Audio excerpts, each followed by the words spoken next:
Il giorno tanto atteso è arrivato, posata la prima pietra della nuova sede della radioterapia dello IOV presso l'ospedale di Castelfranco Veneto, già sede dell'Istituto Oncologico Veneto, che tratta ad oggi più di 3.000 pazienti l'anno ed eroga 80.000 prestazioni con le sedi di Padova e Monselice.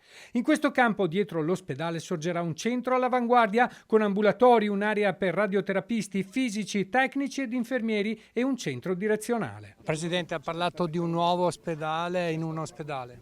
Decisamente sì, si continua con il riferimento dell'Istituto Oncologico Veneto, stiamo parlando di una struttura da 15 milioni di euro, all'interno della quale saranno 15 milioni di attrezzature per le cure, diciamo, della radioterapia. Il nuovo centro dello IOV si svilupperà in una superficie di oltre 3.000 metri quadrati. È importante perché delinea lo sviluppo dello IOV a Castelfranco, ma delinea lo sviluppo non solo dello IOV di Castelfranco, ma dello IOV, in quanto è una delle 3 sedi su cui si articola la radioterapia.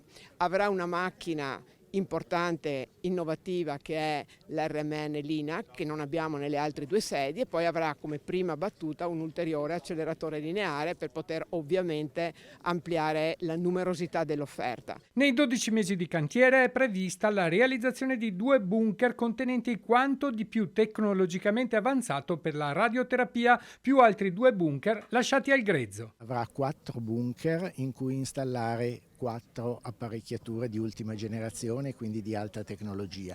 Le prime 2 sono già state scelte e le altre 2 saranno scelte in base all'evoluzione della tecnologia nei prossimi 1-2 anni. Particolare cura verrà posta anche all'umanizzazione, rendendo accogliente l'ambiente, facendo sentire il paziente il più possibile a proprio agio. In futuro quanti pazienti potrete seguire? Noi pensiamo di poterne seguire almeno altri 1.000 all'anno, tenendo presente una potenzialità di tutte le 3 sedi che devono evolvere ulteriormente. Il problema che abbiamo, come hanno in tanti, è trovare gli specialisti. Noi ci aspettiamo che la costruzione termini nel giro di 1 anno e poi venga installata la tecnologia, questo richiederà alcuni mesi, e poi inizieranno le prime 2 apparecchiature e noi ci aspettiamo che possa essere un numero di parecchie centinaia di pazienti che ogni anno potranno beneficiare di questo trattamento.